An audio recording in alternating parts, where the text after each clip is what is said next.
Hello and welcome to Gierok Farms. In today's video, we are going to be cleaning some oats. We're going to be using our old fanning mill. It's pretty unique. I know there's large scale setups out west where they still clean their own seed, but something like this, there's not a whole lot of those around anymore. So that's what we're going to be cleaning. We use oats as a kind of as a cover crop over the top of our new seeding alfalfa, nurse crop, you could also call it. We're gonna dig it out of here, get it all set up, and then we'll kind of go over some of the things about the fanning mill. Enjoy the video.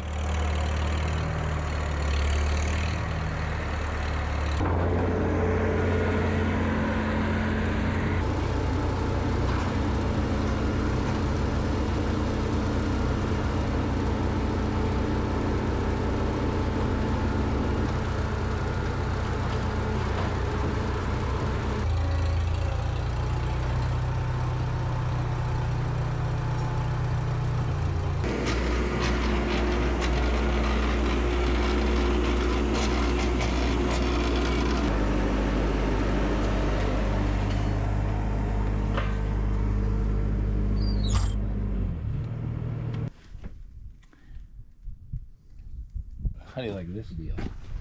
They got this wood pulleys. There's 3 different ones. We had used duct tape to give it some traction, but the belt broke. And this is the belt off a '98 Pontiac. But anyway, don't pull much. It just runs the fan. So at home where I grew up, my dad had a Hero, about the same size. The grain pretty much came out onto the floor. Instead of this one, it's going to be underneath on its own platform, but pretty much the same age and everything of it. While I was using my dad's for a while, we'd bring it here and clean our own oats and then take it back. But then I found this from a guy that retired, and then his son, he retired and he wanted to see it go to a good home, so he told me about it and we bought it from him. I had this for what, I don't know, maybe 7-8 years now.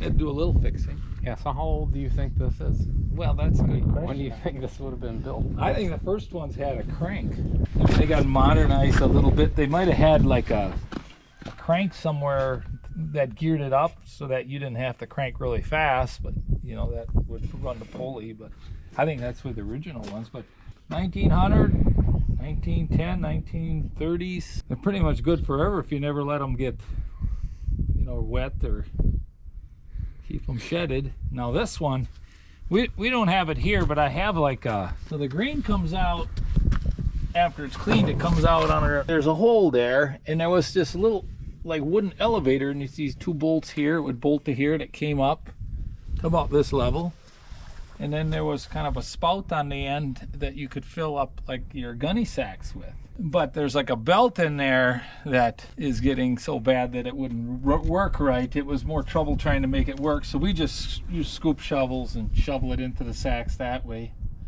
Yeah, see, here's the original belt. It's still, so that went like here, for instance. Yeah, and see here they had to rivet it together, so I'm thinking this is an original belt. It looks like something someone probably made out of some different belt. Not surprising at all back in the day when they were trying to keep these things going. But anyway, then that ran that elevator. So you got your pulley, ran the elevator, and then went to that pulley and went down to the fan, and basically just shakes the grain through it, and you'll see how it works when you get it going. Yeah, so those of you that aren't familiar with like grain cleaning or like a combine, but this is a lot like a shaker deck combine, right? It's doing the same thing. Concept. It's just a finer. So when you set your combine, it's okay to have a little bit of straw in there. You know, just, you know, you might see a few flakes of straw in there because you really want to save all the grain, and a few flakes of straw is not going to hurt the grain. Otherwise, you're dumping good grain out the back, so the cleaner it tries to make it, the more that goes to waste. So like here, whatever goes through this machine and flies out our stuff that isn't as good, we put that through our mixer. We feed that to cattle. Goes to feed. Yeah, it goes. So this is just like, you know, because it obviously this was harvested with a combine, but then this is getting it even cleaner than it already was coming out of the combine. So then it runs through the planter nice, and that's why someone would clean their seed. And so that's the thing in the planters where it goes through the flues and the tubes, and that straw eventually would plug it. Yep. See, so that's really why. And then the other reason is there's weed seeds And there's weeds and everything, but sometimes it's worse than other years. This is some nice grain we had this last year. Anyway, so if you had like we've had trouble with that yellow mustard. That's got a little seed. It's almost like a, I don't know, it's not really as small as sugar, but it's small. Yeah. That'll go right into your grain, and then this thing will sort all that out so that you're not planting weeds with your grain again. Yeah. So you try to break that cycle the best you can. So that's really what we're doing. And this costs none. This is just time. It's too wet to do other things because the frost is still in the ground. We got a trailer we stack it on and gunny sacks, and I think we should weigh. We should get one of our house scales down here. We never really weighed it. Weigh one of them. Yeah, just to get a better feel of what, because so then when we seed, I don't know, what are we? I don't know, between 80 and 100 pounds an acre we put in. For oats, sometimes. yep. You know, so that gives us a better gauge of how much do we need, because you don't want to run short and then have to set this whole thing up when we're trying to seed. Then if we're got a couple extra bags, well, we could either feed them with our grain mix or save them, put them in the drill.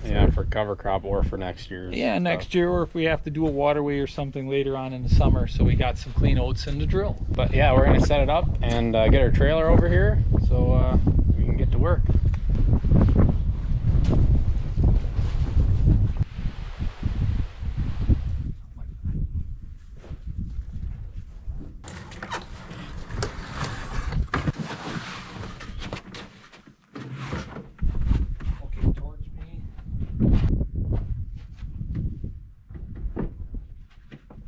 So these screens, let's have about 10, 12 different screens. And first it falls through that one, and then the weed seed or whatever would fall through this one, and the oats would go on top, and so it sorts it out more. But you got different size screens for, this can do wheat and rye and barley, and so this one goes in here. See, I'm trying to remember from last year. I know the small one goes underneath. So this fine one goes underneath, and then this heavier one goes on top. So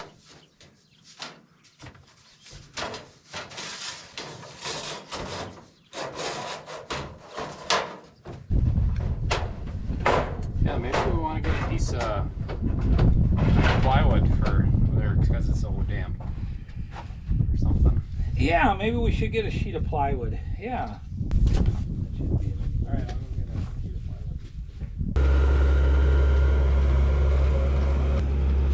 plywood. He's gonna go get a sheet of plywood because the ground is so damp here.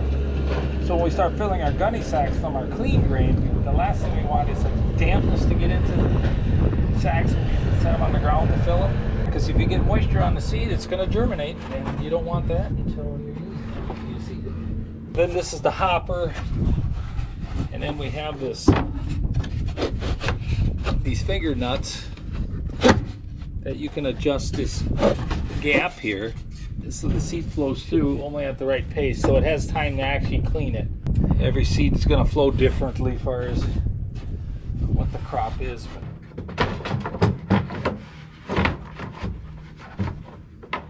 They built an extension for it. Figure out which way that goes on.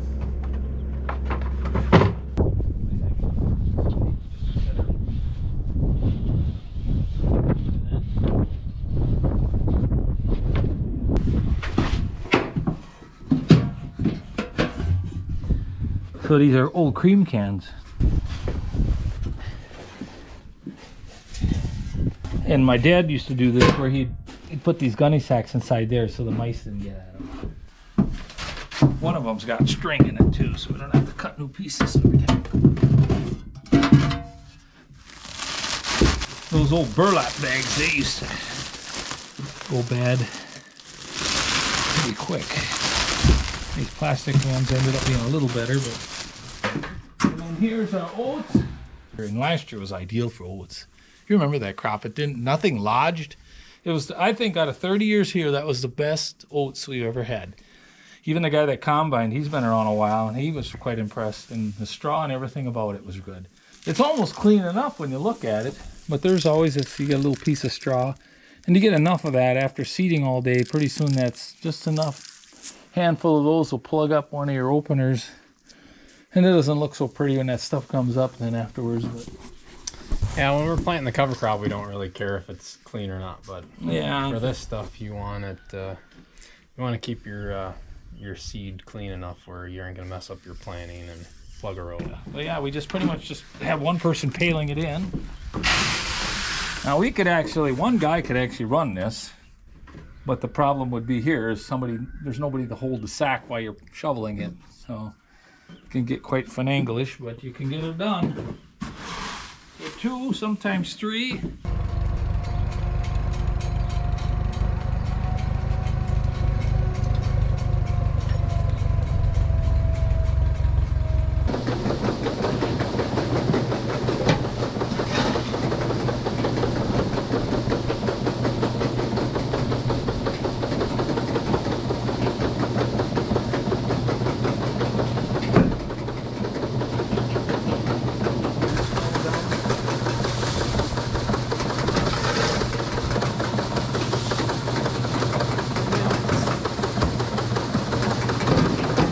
My dad taught me how to do this, so grab in the middle.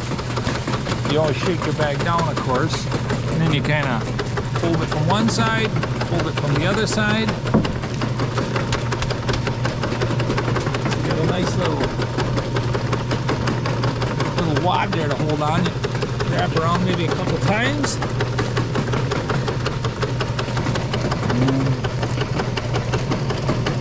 Like that. So then all you have to do is pull this string and then unwrap it and you're ready to go.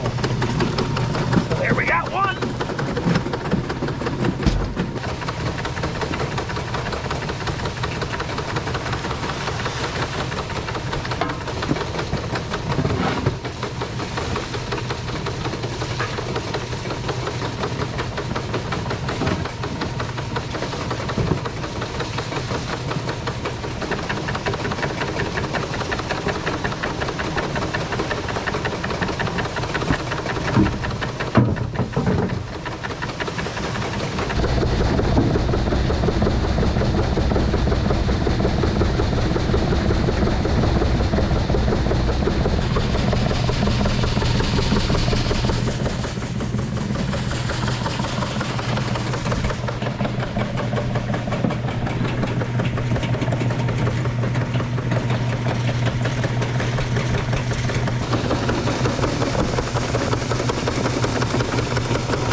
mud to get deep in there. He's been running around somewhere, huh? Off-roading. You bet. You bet. You want some fancy petting here? You want a shake? Yeah, so we finished up here. We got how many bags? What do we got? I think we got a little over 20 here. Got a couple halves because the bag had a hole in there or something. Yeah, so 20 or so bags, and they're probably 60 to 80 pounds a piece. But I wanted to take some time and show you guys what we're accomplishing. So here is your clean grain, and they're all uniformed and the same size, and that will ensure that they run through the planter or the drill really well. And then over here is our cleanings. I don't know how well the camera's picking it up, but there's a lot of smaller seeds, a lot of chaff, a lot of junk in there. And here's what the fan was kicking out. Some bigger pieces. Essentially what we did is we created a uniform seed, and then if you were worried about it, say you had some really old oats that you're trying to use for seed, you know, you like had them in storage for, you know, over 4 or 5 years, and you were worried about how well they would germinate, you'd want to do a germination test. So you take a handful and you'd put them in a towel in a warm place, and then you give them a couple days and see how many of them germinate. And that would ensure that, you know, you're not going to put all this effort into cleaning seed and then it's just junk anyways. We got a nice wagon full of seed for this year's oats. We're gonna clean up, and we'll check back in when we're done. Oh, and all of our cleanings, we'll just use it for feed is what we'll do. We'll just put it in the mixer. You know, it's obviously not as nice as the kernels that we took out of there, but nothing's gonna go to waste here. We're gonna clean it all up, and the stuff we're not using for seed is gonna go for feed, so can't complain.